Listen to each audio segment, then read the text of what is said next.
Hello team. மார்க்கெட்டில் இன்றைக்கி வந்த ரொம்ப இம்பார்ட்டன்ட் நியூஸ் பற்றி தான் நம்ம இந்த வீடியோவில் டீட்டெயில் அனாலிசிஸ் பண்ண போகிறோம். வீடியோவை ஃபுல்லாக பார்த்துட்டு இந்த வீடியோ உங்களுக்கு பயனுள்ளதாக இருக்குன்னு தோணுச்சுன்னா மறக்காமல் லைக் பண்ணிக்கோங்க.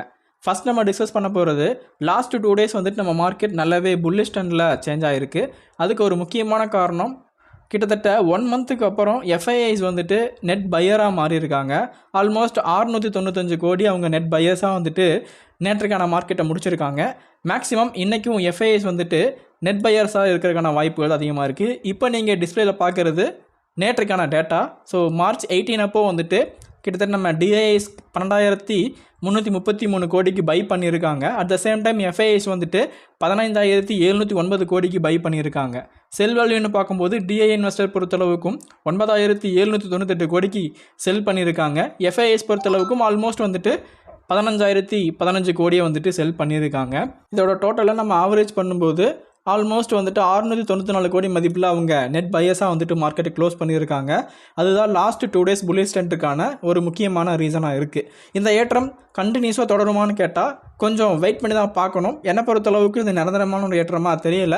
நான் சொன்ன மாதிரி மார்க்கெட் வந்துட்டு திரும்ப 21,800 ரீச் பண்ணிட்டு தான் மேலே போகிறக்கான சான்சஸ் வந்துட்டு ரொம்ப அதிகமாக இருக்குது. வெயிட் பண்ணி பார்க்கலாங்க. அடுத்ததாக நம்மளோட டிஃபென்ஸ் ஸ்டாக்ஸ் ஜிஆர்எஸ்சி, மசகண்டக் இந்த மாதிரி கம்பெனிஸ் இன்றைக்கி எக்ஸலண்ட்டான ஒரு எக்ஸ்பெனன்ஷியல் க்ரோத்தை கொடுத்துருக்காங்க. இன்றைக்கி 19% கிட்டத்தட்ட 20% அப்பர் சைக்கிட்டாக ஹிட் பண்ணியிருக்காங்க.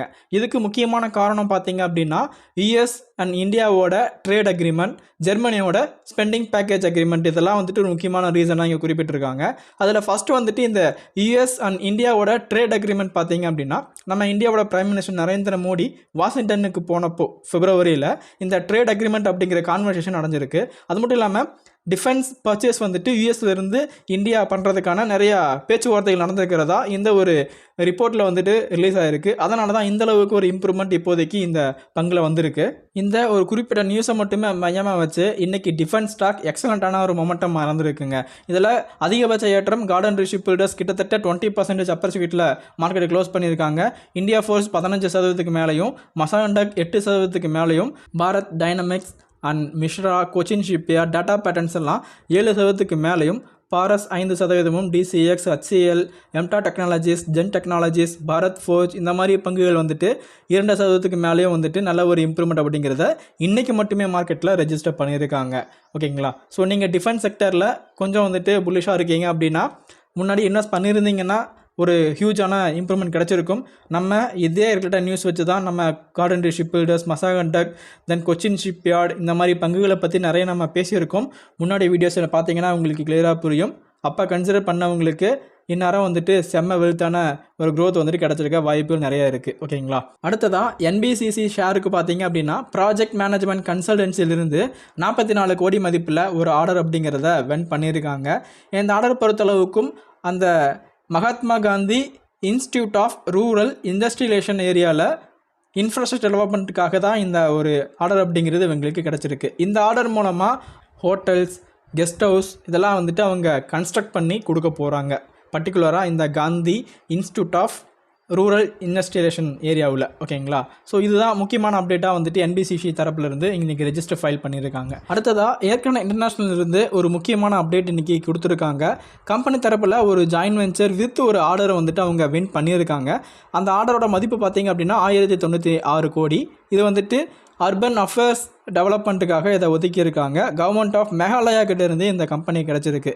இந்த ஆர்டர் பார்த்திங்க அப்படின்னா ஒரு ஜாயின்ட் வெஞ்சர் அடிப்படையில் ஏற்கனவே இன்டர்நேஷ்னல் வித் வந்துட்டு பத்ரி ராய் கம்பெனி இந்த ரெண்டு கம்பெனிகளும் ஜாயின்ட் வெஞ்சரில் தான் இன்ஜினியரிங் அண்ட் ப்ரொக்யூர்மெண்ட் ஒர்க்கை வந்துட்டு இந்த கன்ஸ்ட்ரக்ஷன் மூலமாக பண்ணி கொடுக்க போகிறாங்க. இதோட மதிப்பு தான் வந்துட்டு இப்போது கிட்டத்தட்ட 1096 கோடியாக ரெஜிஸ்டர் ஃபைல் பண்ணியிருக்காங்க. இந்த ப்ராஜெக்ட் வந்துட்டு டோட்டலாக 36 மாதங்கள் மேபி நடக்க வாய்ப்புகள் இருக்குது அப்படிங்கிறத சொல்கிறாங்க. இந்த கூட்டு முயற்சியில் 26% வந்துட்டு ஏற்கனவே இன்டர்நேஷ்னலும், 74% வந்துட்டு இந்த பத்ரி ராய் கம்பெனியும் வந்துட்டு ஹோல்ட் பண்ண போகிறாங்க அப்படிங்கிறதையும் இந்த இடத்துல ரெஜிஸ்டர் பண்ணியிருக்காங்க.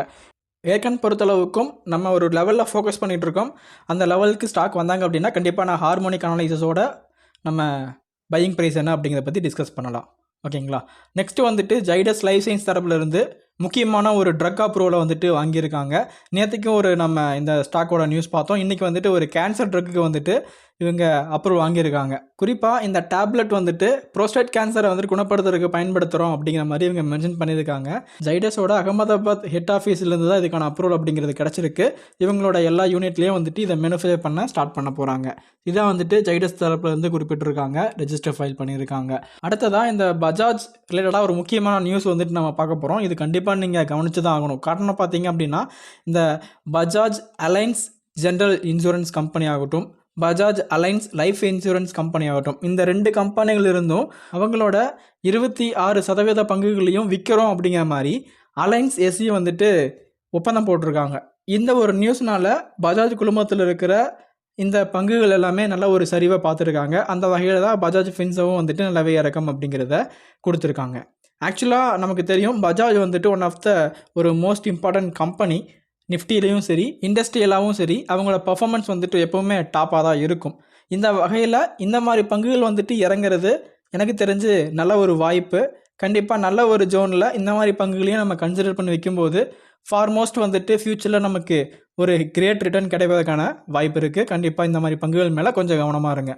தென் அடுத்ததாக இன்னொரு இஷ்யூ வந்துட்டு கிரியேட் ஆகிருக்குங்க. இந்தியா வந்துட்டு இம்போர்ட் டேக்ஸ் வந்துட்டு அப்ளை பண்ண போகிறாங்க. குறிப்பாக ஏசி, ஃப்ரிட்ஜ் இந்த மாதிரி முக்கியமான பொருட்களோட காம்போனன்ட்ஸ் வந்துட்டு இந்தியாவில் இறக்குமதி பண்ணணும் அப்படின்னா அதுக்கு இறக்குமதி வரி வந்துட்டு செலுத்தி ஆகணும் அப்படிங்கிற மாதிரி கவர்மெண்ட் மேண்டட்டரி ரூல்ஸ் வந்துட்டு அப்ளை பண்ண போகிறாங்க. இது பொதுவாக வந்துட்டு மேஜர் இம்போர்ட் கம்பெனிஸுக்கு வந்துட்டு ஒரு பெரிய ப்ரெஷராக இருக்கும். ஓகேங்களா? இருந்தாலும் டொமஸ்டிக் சேல்ஸ் வந்துட்டு கொஞ்சம் இம்ப்ரூவ் ஆகும் இந்த மாதிரி காம்போனன்ட்ஸ். இருந்தாலும் வந்துட்டு டொமஸ்டிக் காம்போனன்ட்ஸ் எந்தளவுக்கு மார்க்கெட்டில் லைக் பண்ணுறாங்க அப்படிங்கிறதும் நம்ம கொஞ்சம் பொறுத்து தான் பார்க்கணும். மேக்ஸிமம் இது வந்துட்டு நெகட்டிவாக அஃபெக்ட் ஆகிறதுக்கான சான்சஸ் தான் இருக்குதுன்னு ஃபீல் ஆகுது. ஒருவேளை இவங்க டொமஸ்டிக் சேல்ஸை வந்துட்டு இன்க்ரீஸ் பண்ணணும் அப்படிங்கிறதுக்காக செஞ்சாங்க அப்படின்னா இப்போது டொமஸ்டிக்கில் மேனுஃபேக்சர் பண்ணுற கம்பெனிஸுக்கு பிஎல்ஐ ஸ்கீம் மூலமாகவோ இல்லை வேறு ஏதாச்சும் மூலமாக வந்துட்டு இவங்க சிறப்பு மானியங்கள் வழங்கினாங்க அப்படின்னா அது பெரிய ஒரு உதவியாக இருக்கும். அதுதான் வந்து டொமஸ்டிக் சேல்ஸை வந்துட்டு இம்ப்ரூவ் பண்ணுறதுக்கான வாய்ப்புகள் இருக்குது. ஸோ வெறும் இம்போர்ட் டேக்ஸ் மட்டும் ஏற்றும்போது அது இப்போ இருக்கிற கம்பெனிஸை அது நெருக்கடிக்கு கொண்டு முடிகிற மாதிரி கூட வாய்ப்புகள் இருக்குது. இதனால் கண்டிப்பாக ஒரு பதட்ட சூழ்நிலை தான் இஎம்எஸ் செக்டரில் இப்போ வரப்போகுது. ஸோ சில பங்குகள் வந்துட்டு இதனால் கரெக்ஷன் ஆச்சுன்னா நம்ம அந்த நேரத்தில் அதை அக்குமுலேட் பண்ணலாம். ஓகேங்களா? தென் லாஸ்ட்டாக பார்த்தீங்க அப்படின்னா ஐடி செக்டர் வந்துட்டு குளோபலி கொஞ்சம் வந்துட்டு அன்சர்டனிட்டியாக இருக்குது. அது மட்டும் இல்லாமல் சில ப்ரோக்கரேஜ் கம்பெனிஸ் வந்துட்டு வழக்கம் போல் டவுன்கிரேட் அப்படிங்கிறதா பண்ணியிருக்காங்க. என்டையராக ஐடி செக்டர் அதனால தான் கீழே வந்துட்டு இருக்குது. அதுவும் நம்ம குறிப்பாக பார்த்தோம் அப்படின்னா டிசிஎஸ், இன்ஃபோசிஸ், விப்ரோ இதெல்லாமே இன்னும் கூட குறைஞ்ச நல்ல ஒரு ரேஞ்சில் நமக்கு கிடைப்பதற்கான வாய்ப்புகள் இருக்குது. ஆல்ரெடி வந்துட்டு நம்ம ஃபோக்கஸ் ஜோனில் இருந்த அக்குமுலேட் ஜோனில் இருந்த சில ஐடி பங்குகளும் வந்துட்டு இப்போதைக்கு கொஞ்சம் அப்படியே கன்சாலிடேஷன்லையோ இல்லை சின்ன ஒரு இறக்கத்துலையோ தான் இருக்காங்க. ஸோ ரெகுலராக ஃபாலோ பண்ணுறவங்களுக்கு தெரிஞ்சிருக்கும். ஸோ இது வந்துட்டு ரொம்ப லாங் டைம் இஷ்யூ கிடையாது. ஏன்னா இப்போதைக்கு ஐடி இண்டெக்ஸே நல்ல ஒரு ரிவர்சல் பாத்தில் தான் ஹிட்டாக போகிறாங்க. இன்னும் வந்துட்டு ஒரு 2000 பாயிண்ட் பக்கம் இண்டெக்ஸ் இறங்கினாங்க அப்படின்னா ஒரு ரிவர்சல் ஹிட்டாகிறதுக்கான சான்சஸ் இருக்குது. ஸோ டெஃபினட்டாக ஐடி செக்டரை வந்துட்டு நீங்கள் ஃபோக்கஸ் பண்ணுங்கள். ஐடியில் எந்த பங்கு மேலே போகணும்னு தெரியல, என்னால் ஃபைன் பண்ண முடியாதுன்னு ஃபீல் பண்ணுறீங்க அப்படின்னா நீங்கள் பிளைண்டாக வந்துட்டு நீங்கள் டேரெக்டாக ஐடி ETF இன்வெஸ்ட் பண்ணலாம். அந்தளவுக்கு ஒர்த்தான ஒரு ரேஞ்சில் தான் இருக்குது. ஸோ கண்டிப்பாக கன்சிடர் பண்ணி பாருங்கள். ஓகேங்களா? ஓகே ஃப்ரெண்ட்ஸ், இன்றைக்கி நான் உங்களுக்காக கேதர் பண்ண நியூஸை கிளியராக எக்ஸ்பிளைன் பண்ணிவிட்டேன். இது உங்களோட போர்ட்ஃபோலியோ இம்ப்ரூவ்மெண்ட்டுக்கு ஏதாச்சும் விதத்தில் ரொம்ப ஹெல்ப்ஃபுல்லாக இருக்கும் நம்பிக்கை எனக்கு இருக்குது. இந்த வீடியோ உங்களுக்கு பிடிச்சிருந்தா மறக்காம ஃப்ரெண்ட்ஸ் அண்ட் ஃபேமிலிக்கு ஷேர் பண்ணுங்கள். மீண்டும் இன்ட்ரெஸ்டிங்கான வீடியோவில் பார்க்கலாம். நன்றி.